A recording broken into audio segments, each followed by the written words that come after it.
السلام علیکم، آپ دیکھ رہے ہیں کنگ نیوز ایچ ڈی اور میں ہوں سلمان چودھری۔ سب سے پہلے نظر ڈالتے ہیں اب تک کی اہم خبروں پر۔ آئندہ مالی سال کے لیے 9,502 ارب روپے کا وفاقی بجٹ قومی اسمبلی میں پیش کر دیا گیا۔ سرکاری ملازمین کی تنخواہ میں 15% اضافہ کیا گیا ہے۔ کرنٹ اکاؤنٹ خسارے پر قابو پانا بڑا چیلنج قرار۔ Tax to G D P 9.2% تک لانے کی تجویز۔ برآمدات کا ہدف 35 ارب ڈالر مقرر کیا گیا ہے۔ سرکاری شعبے کے ترقیاتی پروگرام کے لیے 800 ارب روپے مختص کیے گئے ہیں۔ زرعی آلات، ٹریکٹرز اور اجناس کے بیجوں کی فراہمی کے لیے سیلز ٹیکس ختم کرنے کا اعلان۔ وزیر اعظم محمد شہباز شریف نے وفاقی وزیر خزانہ مفتاح اسماعیل اور ان کی پوری ٹیم کو متوازن، ترقی پسند اور عوام دوست بجٹ پیش کرنے پر مبارکباد دی۔ اپنے ٹویٹ میں انہوں نے کہا کہ مالی طور پر مشکل اوقات اور بہت ساری رکاوٹوں کے ساتھ بجٹ بنانا ایک مشکل کام تھا، تاہم حکومت نے بے نظیر انکم سپورٹ پروگرام کے لیے فنڈز میں اضافہ کیا۔ بے نظیر اسکالرشپ پروگرام کو 1 کروڑ طلباء تک بڑھا دیا گیا۔ انہوں نے کہا کہ زرعی مشینری اور امپلانٹس کی درآمد پر ٹیکس زیرو کر دیا گیا ہے۔ اس اقدام سے ہمارے کسانوں اور زراعت کو ترقی ملے گی۔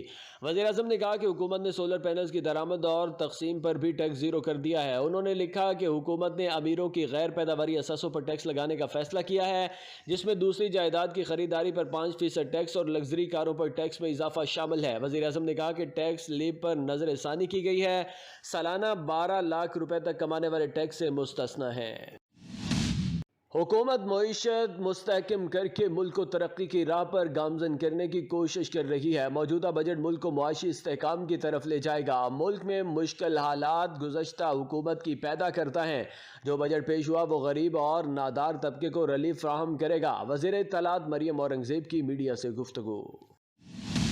وفاقی کابینہ کا خصوصی اجلاس وزیر اعظم محمد شہباز شریف کی زیر صدارت ہوا، جس میں آئندہ مالی سال کے وفاقی بجٹ تجاویز پر غور کیا گیا۔ بجٹ میں وفاقی کابینہ نے سرکاری ملازمین کی تنخواہوں میں 10% اضافے کی تجویز دی تھی، جسے وزیر اعظم نے مسترد کرتے ہوئے اسے 15% کرنے کی منظوری دی۔ اجلاس نے سرکاری ملازمین کی تنخواہوں میں اضافے کے ساتھ ایڈ ہاک الاؤنسز کو بنیادی تنخواہ میں ضم کرنے کی بھی منظوری دی۔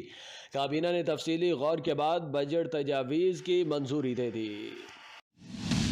وزیر اعظم محمد شہباز شریف نے بلوچستان بالخصوص گوادر میں بجلی کے مسائل کے حل کے لیے بڑا اقدام اٹھاتے ہوئے علاقے میں گھریلو صارفین کو سولر پینل فراہم کرنے کا فیصلہ کیا ہے۔ اسلام آباد میں بلوچستان میں بجلی کی ٹرانسمیشن لائنز پر پیش رفت کے بارے میں جائزہ اجلاس کی صدارت کرتے ہوئے وزیر اعظم نے کہا کہ گھریلو صارفین کو سولر پینلز کی فراہمی وفاقی حکومت کا گوادر کے لوگوں کو تحفہ ہوگا۔ انہوں نے اس حوالے سے 10 دن کے اندر لاہے عمل پیش کرنے کی ہدایت کی۔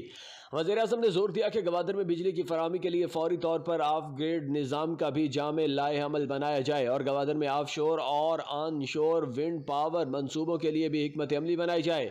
انہوں نے ہدایت کی کہ منصوبوں کی تکمیل میں دیر کسی قدر قابل قبول نہیں۔ جنوبی بلوچستان میں ٹرانسمیشن لائنز کے کام میں تیزی لا کے اسے رواں سال دسمبر میں مکمل کیا جائے۔ اب تک کے لیے اتنا ہی۔ مزید خبروں اور اپڈیٹس کے لیے دیکھتے رہیے کنگ نیوز ایچ ڈی۔